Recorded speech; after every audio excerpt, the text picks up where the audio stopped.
Wat kwa nuolado is in a gaan so we at lolo dat nu wat de kinuolado on in a Okanagan lolo nega di water skatne uit wat kan is in er nu on jage dat nu oni wagat noni nega di gaan water agazing I got trolley oni di jagwa jelhan ya swego no gadi dan oni wat de kinuol nene luno hanene wa hadu di wasterluni nega di water skatne uit wat troljanio the Onkwawenna sua. Then, by way of translation, I said that I extend my greetings and pay my respect to you who are gathered here. I extend my greetings and respect to the Okanagan people for allowing us to meet on their land. I'm very grateful for the opportunity to come here and tell you about what we do at Oswego. And I thank the organizers for the invitation to come here and to speak to you about what we do. And Tanooni ayant nega disego is a guego se wa garide on the skona se wa Antonio. I hope that you are all well and of a good mind.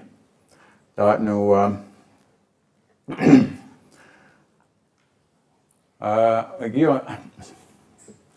I should begin by saying that I come from, as I said, the word in English we use is Six Nations for our community. It is Oswego, for where we come from, and it's 6 nations and more settled there 200 and some odd years ago. And there are three languages that are still spoken in our community. The one I speak is Kentyohkwa, known in English as Mohawk. And I'm the principal instructor and a co-founder, along with my wife, of Onkwawenna Kentyohkwa. And it's an adult immersion program. We began teaching in 1999. It's a 2-year program. And I should explain now that, by way of a disclaimer, that I am not a linguist. I'm not a first language speaker. I didn't grow up speaking the language. My parents didn't speak the language. I have no teacher training. And so you might ask, well, what entitles me to speak to you about these subjects? Well, it's just 20 years of trial and error. And an admission right off the top that I'm just making this stuff up. Just made it all up. So everything I'm about to tell you is stuff that just comes from our experience in Oswego and what we do. It's not based on any academic learning, any research. It's just what we do. And I'd also like to say at the start here that I was flabbergasted when I read people's biographies of the people who are you people here who are going to speak today, to see how many people have PhDs and linguistics degrees and specialized degrees. And made me think to 50 some odd years ago when I started university. The university paper reported at that time, I was going to school in the States. They reported at that time there were only 6 Indians in the eastern United States that were attending university.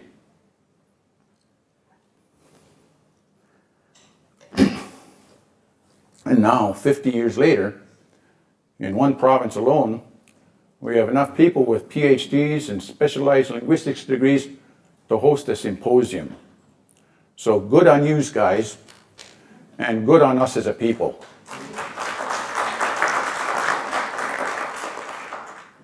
Now I say that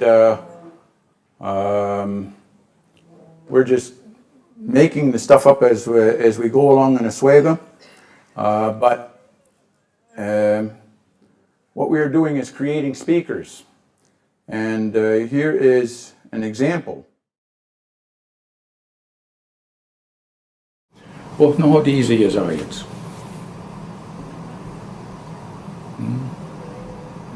Don't understand. Oni sassanoda. Donat de sosriago. Okay. What's your language background? Very little. Okay. Okay. What can you say in the language? Ryan Youngats, Wata Anita Wageno, de Monsan Degani, not the Ogos of Diago. Muska Degani, also Gaheri, West Yayak Jada, Sadego Joto, Yeri. Some other things.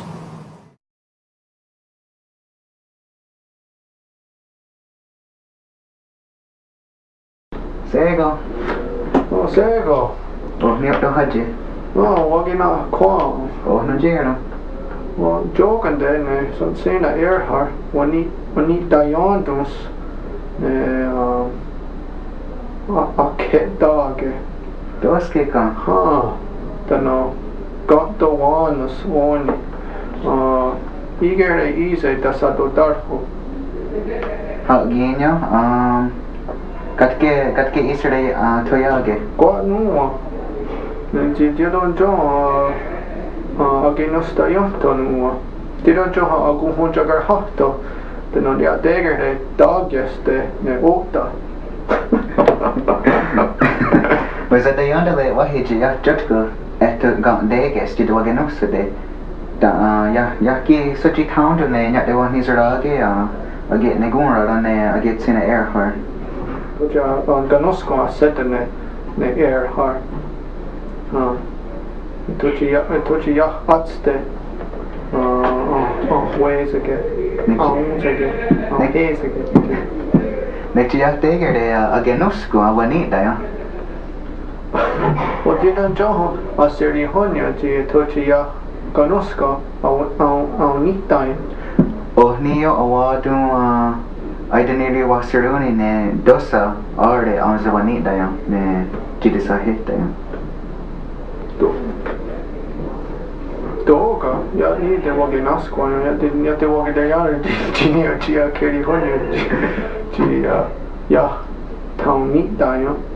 Ja toki isä, doga nuo toki isä, ja sahja tunsera ja antaa ne, että no vato asata deri honja tinniä, että sajille. Hagin ya kadenya da kninora ne ga hidusra amogeri honya. Da nuo vato asata roda ne ga satstonser always akta jidi wakinosede. Askaya keleti. Ja, niin agadi wadego. Wahi, easy. Sanaskwa wahi. Hagin. Hagi wahi. Ho. Wanna get. School. Okay, so since then, Ryan has gone on to become a much better speaker, and he's one of several people who have finished our program and gone on to become just superlative speakers. Right? You're going to be hearing from one of them later today, Deho Dakarado. And some of these people have gone on to have children and raise their children speaking Kentyohkwa as their first language, something that hasn't happened in our community in 70 or 80 years. So I'm very pleased that that's at how that has come to be, and how we do it. It may seem just stunningly obvious that language programs should have goals, but it doesn't happen in lots of places, whether at preschool or at universities. If you ask people who are involved in these programs about their goals, what they tell you is not their goals, but what they do. They tell them, they say, oh, we teach the kiddies songs, nursery songs, or we teach people ceremonial speeches, or we teach them the names of animals and foods, and body parts. We teach them how their phrases and expressions. But these are not goals. They're part of the language, but they're not conversation. And if there's one thing that a goal should be, it should not be vague. A language goal should be measurable. It should not simply say, the goal of our program is to create fluent speakers. That's not a measurable goal, because the word fluent or fluency is just too vague. And what I encourage people to do is to go to Actifil, the American Council on the Teaching of Foreign Languages. They have a monstrous website where you can find all kinds of information. They have an awesome annual convention. I've been to two of them now. The one last November in Boston had 7,000 foreign language teachers teaching a range of languages. I think the there were only a handful of Onkwawenna people there who teach Onkwawenna languages, but we can learn a lot from these people who are teaching Chinese and Spanish. The techniques and strategies that they use still apply in our programs. So I think their conventions are very valuable, and one of the most valuable things that they do for us is that they've published some guidelines on how to assess language proficiency. That's the word that we use now instead of fluency, proficiency. And they've measured people's fluency and assessed it as people being able to speak at one of 11 different levels. And they have the three main levels are novice, intermediate, and advanced. And there's three sub-levels in there too as well. And a novice level speaker is somebody who speaks in memorized phrases, individual words. They can't put a sentence together, just like Ryan did here in that first day of class. An intermediate level speaker is somebody who can speak in complete sentences. They have a limited comprehension. A novice level speaker has no comprehension. An intermediate level speaker has limited comprehension. They can put sentences together, but they cannot hold a conversation, an extended conversation. And an advanced level speaker, like Ryan at the end of the program, has very good comprehension, can speak in complete paragraphs, and can speak with a first language speaker all day long without using English about any ordinary everyday topic. That's an advanced level speaker. And here's, for an example, is how the Actifil people describe the abilities in simple terms of an advanced high level speaker. They perform at all advanced level tasks with linguistic ease, confidence, and competence. They are consistently able to explain in detail and narrate fully and accurately in all time frames. They may demonstrate a well-developed ability to compensate for an imperfect grasp of some forms or for limitations in vocabulary by the confident use of communicative strategies such as paraphrasing, circumlocution, and illustration. They use precise vocabulary and intonation to express meaning and often show great fluency and ease of speech. That's an advanced high-level speaker. And I think that's what most people want when they're involved in language programs. They want their students to be speaking like that. But in order to do so, we have to have a measuring stick to assess their progress. And that's the good thing about that Actifil system. It is very applicable to our languages. As different as Kentyohkwa is from English, we can use the principles behind their system and measure our students' progress. Now, I understand that many of you are involved in community programs or perhaps university programs, and probably many of you would want to have your students be speaking at a very high level. And that raises the question, how long does it take to create an advanced level speaker? And the answer is a very, very, very long time. The Actifil people have studied just how long it takes. And this is a chart from their website showing that just how long it takes. And they've divided languages into 4 different categories or groupings. The first, those that are closest to English and the easiest to learn for English speakers. And you'll see there that they take up to about 700 hours for an average aptitude student to become a high-level speaker, an advanced high-level speaker. So an average student takes 700 classroom hours. That's for Spanish and French, languages that are close to English. Our languages are nowhere near close to English. They may be more likely close to these group 4 languages like Korean, Japanese, and Arabic. And you'll see there that it takes 2,500 hours for an average student to achieve a very high level of competency in the language.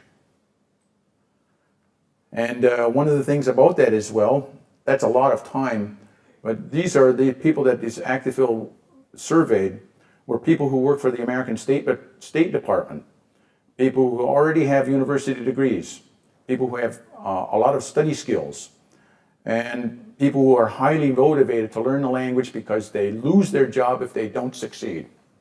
They also spend half that time in the language. If they're studying Japanese, they're spending half that time in Japan, living in Japan, learning and working in the language.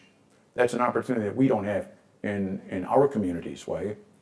I didn't explain at the beginning that there are 23,000 people on the Six Nations band list, and we only have 3 people in our community who are first language speakers still alive. 3 of the Mohawk language. Why? So that's probably something that's familiar to many people here in British Columbia, you know. And those people are elderly and it's a very big struggle to get their knowledge passed on to younger people. But I have one big piece of advice for people who may want to engage in the process of trying to create speakers, and that is, don't use whole words as a basis for teaching. Okay? For example, don't use the word, if you're teaching Kentyohkwa, don't use the word Kentyohkwa to teach the word pencil. We don't do students any favors by using whole words like Kentyohkwa to teach them language. What we do instead is teach using the root words, the morphemes that comprise that. There are 3 parts that make that word up. One talks about a someone, a person. One is involving the act of writing. And one talks about an instrument that's used for something. So together we would understand Kentyohkwa as something that someone uses to write with. It could be a pen, a pencil, a marker, any writing instrument. So it doesn't just mean pencil. So when we understand Kentyohkwa as an instrument that someone uses to write with, we have a better understanding of what we're talking about. And because as I understand it, not having studied linguistics, all the languages in North America are polysynthetic. They're all structured in the same way, that there's tons of meaning embedded in single words. And what we've stumbled on over 18 years of trial and error is a recipe, a formula for creating a speaker, and I'm going to share that with you. And that is that there's 6 things that I think I've determined that are necessary to create a speaker. They are a good dictionary, a good teacher, a good curriculum, a good teaching method, good students, and a good assessment tool. I'm going to go into a little bit of detail of each one of those things. A good dictionary. Everybody's got dictionaries in their community, almost all of the languages. But it's not just a collection of words, it's a collection of all the morphemes that are commonly used in a language. For example, in the case of Kentyohkwa, if the word Kentyohkwa would be in that dictionary, but so would those individual parts, and an explanation of what they mean and how they're used. And this dictionary must include all the everyday nouns and noun roots, verbs and verb roots, prefixes, infixes, suffixes, particles, and grammatical features that are going to making up the language. Now that's obviously a magic thing to have is a book like that, and we're lucky to have one that was written for our people by Kentyohkwa, David Maracle, probably a distant relation in another community, another reserve. I know that there are a lot of linguists in this room, a lot in the territories now, and this is something that we could call on them to do, is to get that information together. And it doesn't have to be in a format that plain, simple people can understand, or ordinary students could understand. The book that we have as our dictionary is this thick, but we don't use it as a textbook. It sits on a shelf in the classroom. If we ever need to use it, we'll go look something up. But it's not the basis for instruction. Students use it, are given a copy, and I invite the students to take it home and put it next to their toilet and to browse but it is not a study text. It's a reference only when they need something or for casual browsing. The second thing that we need is a good teacher, and that's someone who knows all of the words in that root word dictionary. Not just the whole words, but all of the root words. And they should be able to construct complex verbal descriptions using those root words, and they should be able to explain to the students how to do that and do it all in the language. And I'm going to give you an example of just how this goes.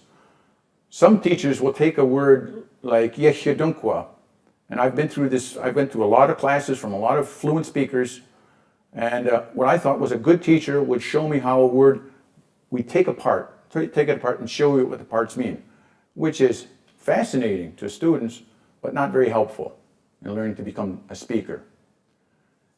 Pulling words apart is not the same thing as putting words together. And so we have to teach as teachers how to put words together. And so that means that we have to teach them all the bits and pieces, not the whole words, all the bits and pieces and how we join them together. And this is sort of the thought process that I would go into, I went into just last week before Valentine's Day. I thought, Valentine's Day. Valentine's Day, I'm gonna have to buy something for my missus. Why? Okay, I'd say the word, I will buy something, Onkwawenna. And I think, well, I gotta buy it for her, so then I'm going to change one part of that word to, I will buy something for her. And the red parts there indicate the changes that I made to that word to say I would buy it something for her. Well, then, what am I gonna buy her? Well, I'm going to buy flowers for her. So now I have to insert the root word for flower in the right place. Okay? And I thought, well, I bought flowers for my wife just 10 years ago. And so I want to buy flowers for her again. And I want to say I do it again. I need this little part there, that SE thing. That's our, and as I explained to students that we have to use some linguistic terminology while teaching the class, and so I said the linguistic term for this little feature here is the agenifier. Okay? You have to have the agenifier at that place before the personal pronoun. And this agenifier takes 4 different shapes depending on what comes after it. And of course this explanation has to be delivered all in the language. Doesn't do any good to deliver it in English. Right? Well, and because I don't live in a flower shop, I have to go to town. So I have to add another feature to that word to say I will undertake motion or travel to go buy that flowers for her again. So here we've got this word, I will go buy flowers again for her. Okay? Now those parts in there, in English, we could translate those things, switch those things back and forth. Again, I will go buy flowers for her. For her, I will go buy flowers again. We can switch it up, the order in English makes still perfect sense. It might be clumsy, but it makes perfect sense. We cannot do that with Kentyohkwa, and I assume your languages too. They have to be said, each part has to be said in precisely the right place in the right form. And that's sort of the magic, is enabling people to think how to put things together. Enabling students to think in a language so that they can say what they want to say instead of depending on their memory of remembering what somebody told them. Okay? And that's the beauty of this root word approach, enabling students to think in the language. Now the other thing you're going to need is a good curriculum, and that follows a simple to complex learning sequence. And we start at the grammatically simplest form of the language, and we just gradually add complexity. We teach students at the very beginning how to make simple statements, to add emphasis, to ask questions and answer them in the positive and the negative. And we don't teach them how to say pencil for 6 months, or chair, or piano, or microphone or anything. We don't teach them nouns for 6 months because knowing the names of objects does not enable conversation. That's not conversation just to say pencil, chair, window. It's not conversation, that's just vocabulary. People have to be able to speak, and so what we do is we enable them right at the beginning to start putting simple sentences together, ask questions, answer questions, add emphasis, and it also means that simple, ordinary things that involve people we don't necessarily talk about. The example, the expression, I went for a walk. We don't teach that until the end of the second year. It's a simple, everyday, ordinary activity, but it ends up being a very complex grammatical word in Kentyohkwa. I went for a walk. And it involves 9 grammatical elements. And people have to learn how to put that word together, all of those bits and pieces together in the right place, in the right form. So that's why we say that to the very end. I went for a walk. And you might be tempted, because it's a simple everyday thing, to teach students that right at the beginning. But if your language is like ours, it's not a simple thing to put together.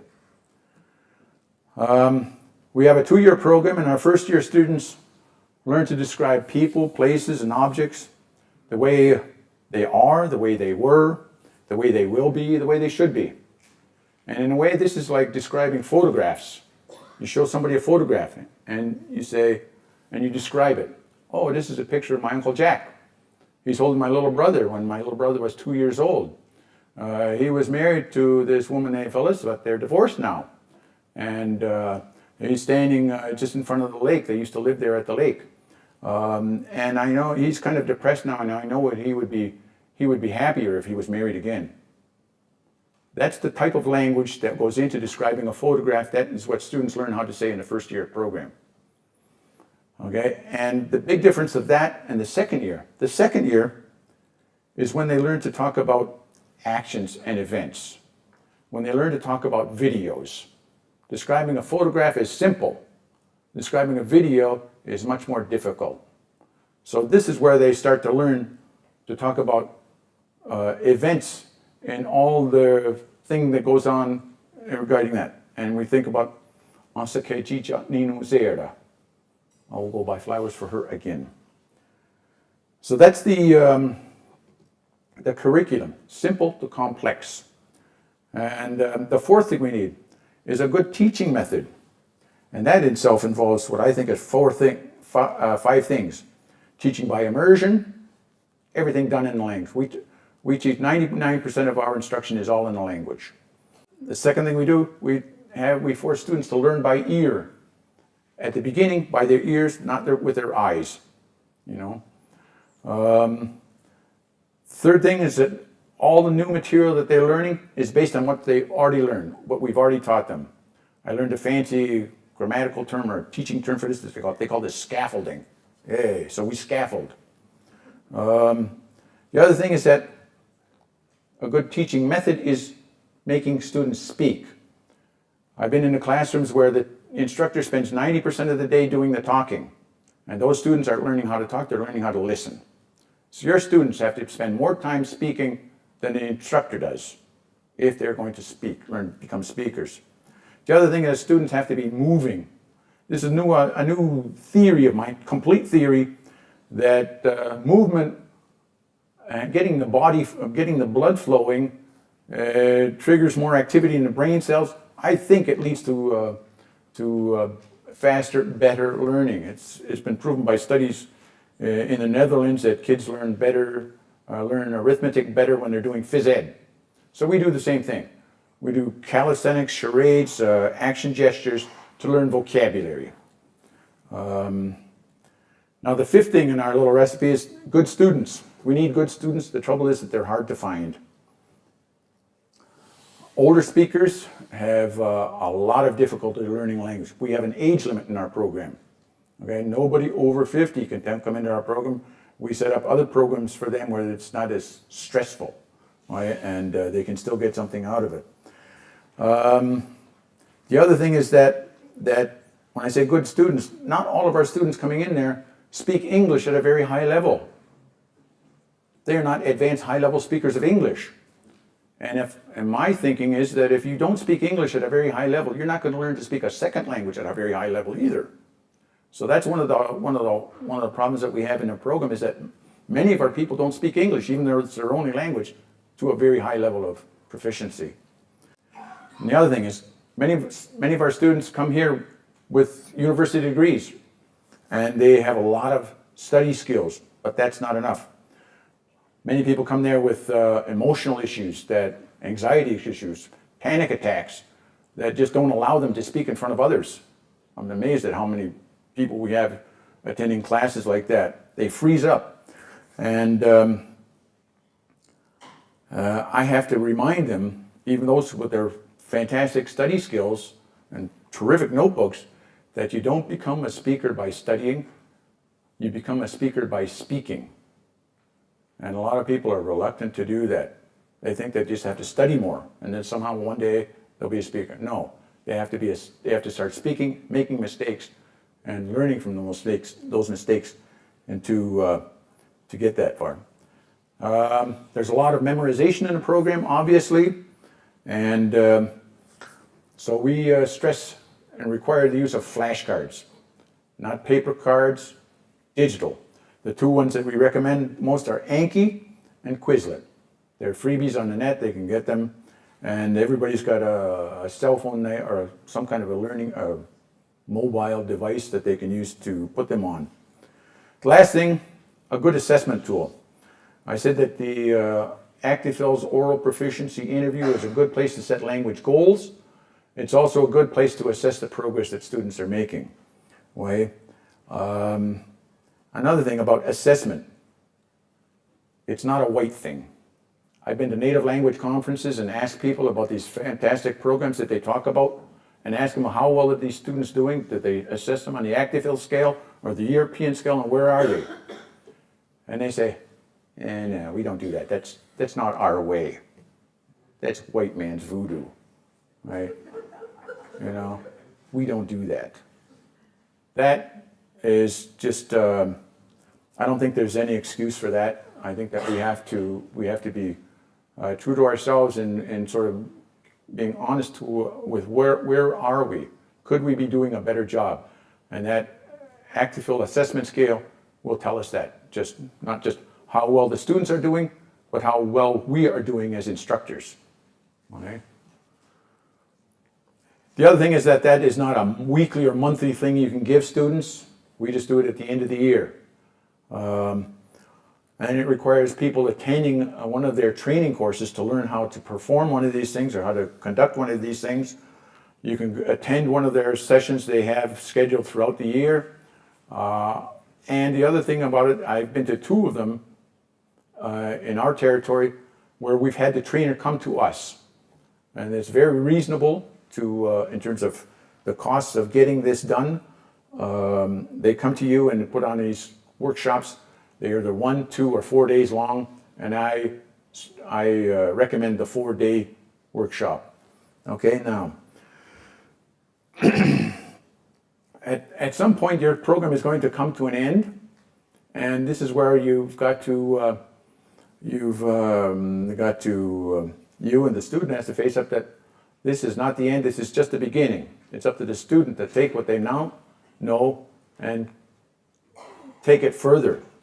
And once you've enabled these students to think in the language and to say what they want to say, you've just created a beginning speaker. They have the responsibility to take it further, because we are short of resources to do the other things that would be helpful in taking them further. We don't have a literature. We don't have television programming. We don't have a society where they can benefit from these things. So the last thing I said, as I said, there is no master plan that I'm following. There's no blueprint. You know, I tell my students that this is just a grand experiment and they're just guinea pigs. But it's working for us. And for those of you who want to sort of take on the same job and follow the same journey, And if there's something that we can do to help, we will. I thank you for your patience and attention. I'd be happy to answer any questions. Tok niyo.